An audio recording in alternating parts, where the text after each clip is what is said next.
Compare చేసుకుంటే మీరు తెల్లగా ఉంటారు, మంచిదిగా ఉంటారు, రజనీకాంత్ నల్లగా ఉంటాడు. నేను రజనీ కలిసి యాక్ట్ చేసామండి. ఏ సినిమాది? పడికాదనం అని ఒక సినిమా. నేను రజనీ అన్నతమ్ములుగా చేసాం. ఇప్పటికీ నన్ను పడికాదనం విజయబాబు అంటారు. అది 87లో రిలీజ్ అయింది సినిమా. ఆ క్యారెక్టర్ అంత బాగా నిలబడిపోయింది.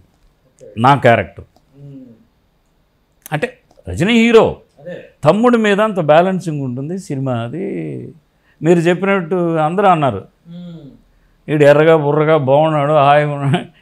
అవి కావు, ఎర్రగా బుర్రగా ఉండడమే కాదు, మనిషికి టాలెంట్తో పాటు అదృష్టం ఒకటి కావాలి, ప్లానింగ్. సార్ ఏ హీరోకి కూడా, ఒక హీరో అనేవాడు ఇండస్ట్రీ. ఒక హీరో నిలబడితే చుట్టూ 100 ఫ్యామిలీస్ బతుకుతాయి, సంస్థ అది.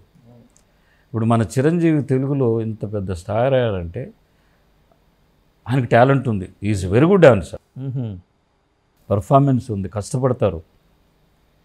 అరవింద్ అని ఆయనకు పెద్ద, అంటే అరవింద్ నాకు తెలుసు, మేమందరం కలిసేవాళ్ళం ఇక్కడ. కారణం ఏంటి? Planning of career. గైడ్ చేసేవాళ్ళు కూడా ఉండాలి కదా. ఏ సినిమా ఒప్పుకోవాలి, ఏ సినిమా ఒప్పుకోకూడదు, మనకి ఈ డైరెక్టర్ ఏంటి, ఆ డైరెక్టర్. నాకు అసలు మేము తమిళ్లో వచ్చినప్పుడు నాకు ఏ పత్రికలు తెలియవు. ఇప్పుడు నన్ను ఎవరో అడిగేవాళ్ళు మంచి డైరెక్టరు. నాకు ఒక గ్రూప్ ఆఫ్ డైరెక్టర్స్ ఒక 2-3 ఉండేవాళ్ళు. నాకు బాబు ఉన్నలేంది 10 వరకు మీరు నోట్ చేసుకో డేట్స్ మందే అంటారు. నేను క్లీన్గా డైరీలో 1 నుంచి 10 వరకు ఫలానా రాము గారికి అని రాసుకుంటాను. ఇంకెవరో అడుగుతారు నన్ను, ఒక మంచి డైరెక్టర్, ఏమంటే నాకు 1 నుంచి 10 వరకు ఏమైనా డేట్ ఇవ్వగలరా అని. నేను బ్లంట్గా లేదు అనేసి అంతే. ఈయనేమో 1 నుంచి 10 వరకు షూటింగ్ పెట్టడం, ఆ సినిమా పోయింది. అదే ఇలా నేను నా కెరీర్ పాడవడానికి కారణం అదే.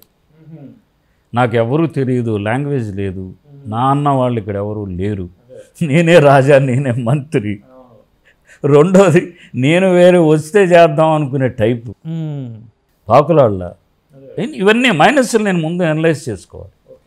నాకు కూడా ఆ రోజుల్లో ఎవరైనా ఉండుంటే, నా బోటి వాడికి, అందరికి ఉన్నారా అనేది కాదు, ఉండుంటే ఇంకొంచెం బెటర్గా ఎలివేట్ అయి ఉండేవాడిని అనేది నన్ను గురించి నేను అనలైజ్ చేస్తాను. మరి రజనీకాంత్ గారు కూడా ఎవరు లేరు కదా? లేకపోవచ్చండి, ఆయనకున్న అదృష్టం నాకు లేదు. అది ఇక్కడ ఆ పాయింట్. క్లారిటీ ఉంది నాకు. ఎవరికి ఎవరు పడలేదండి, వచ్చేయచ్చు. అలా వచ్చిన వాళ్ళు చాలామంది ఉన్నారు. దానికి మనకి అంత అదృష్టం నాకు లేదు.